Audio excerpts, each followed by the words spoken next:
आखिर फांसी का दिन आ ही गया। जब उनके सामने फांसी का बुलावा आया तब वे श्री प्राणनाथ द्वारा दी गई लेनिन की जीवनी नामक पुस्तक पढ़ रहे थे। लेनिन सोवियत संघ के महान क्रांतिवीर और लेखक थे। कम्युनिस्ट विचारधारा रखने वाले संसार के लोग लेनिन, कार्ल मार्क्स और एंगल्स को अपना आदर्श मानते थे। भगत सिंह ने भी अभी लेनिन की जीवनी के कुछ पृष्ठ ही पढ़े थे कि उनकी काल कोठरी का गेट खुला। जेल के अधिकारी अपनी चमकदार यूनिफॉर्म पहन खड़े नजर आए। हुक्म हुआ, सरदार जी, फांसी लगने का आदेश आ गया, अब तैयार हो जाएं। उस समय भगत सिंह के दाहिने हाथ में पुस्तक थी।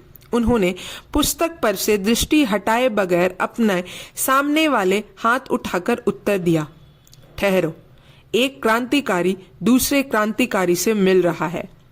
आवाज में इतनी कड़क कि जेल अधिकारी वहीं के वहीं खड़े हो गए। भगत सिंह पढ़ने में लीन थे। कुछ पैराग्राफ पढ़ने के बाद उन्होंने अचानक पुस्तक को छत की तरफ उछाला और सीधे खड़े हो गए। चलिए। भगत सिंह अपनी कोठरी से निकले। बाहर निकलते ही उन्होंने पीछे मुड़कर देखा। जिस कोठरी में वे लंबे समय तक रहे थे उसे जी भर कर देखा। उसी समय राजगुरु और सुखदेव भी अपनी अपनी कोठरियों से बाहर आ गए। चेहरों पर कंटोप पहने और हाथों में हथकड़ियां लगवाने से वे स्पष्ट इनकार कर चुके थे। बाएं सुखदेव, बीच में भगत सिंह और दाएं राजगुरु।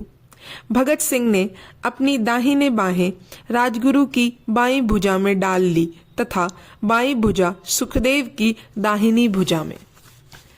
तीनों कुछ क्षणों के लिए रुके। भगत सिंह ने गाना शुरू किया, दिल से निकलेगी न मरकर भी वतन की उल्फत, मेरी मिट्टी से भी खुशबू ए वतन आएगी। तीनों के स्वर एक हो गए। तीनों झूम कर गा रहे थे, गाते हुए आगे बढ़ रहे थे, अन्य कैदियों को प्रेरणा दे रहे थे। वे कैदी जो उस समय उन्हें फांसी के फंदे की ओर जाते हुए देख उदासी में भर रहे थे। उनमें नए सूरज का उदय होने की संभावनाएं दृष्टिगोचर होने लगी थी।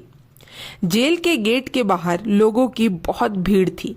फोटोग्राफर, रिपोर्टर, आम जनता और भगत सिंह के माता पिता तथा अन्य परिवारजन। भगत सिंह के माता पिता के अतिरिक्त अब किसी को अंदर आने की अनुमति नहीं दी गई, तो उन दोनों ने भी पुत्र से ना मिलने का फैसला कर लिया। देखते देखते भीड़ बेकाबू होने लगी। लोग नारे लगाने लगे। जेल के अंदर से कैदी भी नारे लगा रहे थे। भगत सिंह के पिता सरदार किशन सिंह का माथा ठनका। भगत सिंह की फांसी का विरोध करने के लिए यह जो सैलाब उमड़ रहा है, पुलिस उसे और ज्यादा बर्दाश्त नहीं करेगी। कुछ ही देर में गोली चल जाएगी और एक भगत सिंह को बचाने आए पता नहीं कितने भगत सिंह पुलिस की गोलियों से शहीद हो जाएंगे। उन्होंने भगत सिंह की मां से कहा, अब यहां से चलो, नहीं तो अनर्थ हो जाएगा। भगत सिंह की मां चलने को तैयार नहीं हुई। उनका बेटा फांसी की तरफ जा रहा है और वे जेल से दूर चली जाए, भला यह कैसे हो सकता था? उठो, जल्दी करो, एक एक पल कीमती है, भगत सिंह के पिता ने फिर कहा। वे उठ खड़ी हुई। भगत सिंह के पिता सब परिवारजनों को लेकर अपने बेटे से दूर, जेल से दूर चल पड़े। उन्होंने हृदय पर पत्थर रख लिया था। भीड़ को जेल के फाटक से दूर ले जाने और कोई उपाय न था। सारी भीड़ इन लोगों के पीछे चल पड़ी। लोग नारे लगा रहे थे। किशन सिंह दरवाजे पर पहुंचकर रुक गए। जुलूस के रूप में आया जन समुदाय रुक गया। सरदार किशन सिंह ने भीड़ को बांधे रखने के उद्देश्य से भाषण दिया। इधर आगे आगे कुछ वार्डर चले, अलग बगल जेल अधिकारी, पीछे कुछ वार्डर और बीच में तीनों क्रांति के पुत्र अपने गीत की लहर में डूबे हुए थे। वे उस मंजिल पर पहुंचे जहां फांसी दिया जाना निश्चित था। एक वार्डर ने बढ़कर फांसी घर का काला दरवाजा खोला। भीतर लाहौर का अंग्रेज डिप्टी कमिश्नर खड़ा उनकी प्रतीक्षा कर रहा था। तीनों को बगैर हथकड़ी और कंटोप पहने देखकर वह चौंका। जेल अधिकारी मोहम्मद अकबर ने उसे आश्वस्त किया। भगत सिंह डिप्टी कमिश्नर से अंग्रेजी में मुखातिब होकर बोले, मजिस्ट्रेट महोदय, आप भाग्यशाली हैं कि आपको अपनी आंखों से यह देखने का मौका मिल रहा है कि भारत के क्रांतिकारी किस प्रकार प्रसन्नता पूर्वक अपने सर्वोच्च आदर्श को लिए मृत्यु का आलिंगन कर सकते हैं। और फिर वे फंदे के निकट पहुंचे।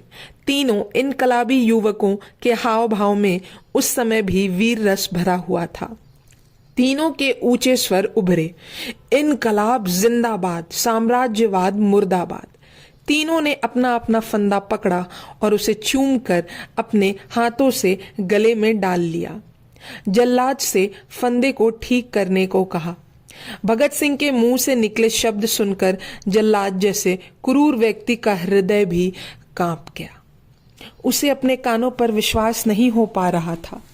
जल्लाद अब आगे बढ़कर उनके फंदे ठीक करने लगा तो उसके हाथ कांप रहे थे। उसकी आंखों में आंसू थे। फंदे ठीक करने के बाद वह चरखी के पास पहुंचा तो उसने झट चरखी घुमा दी।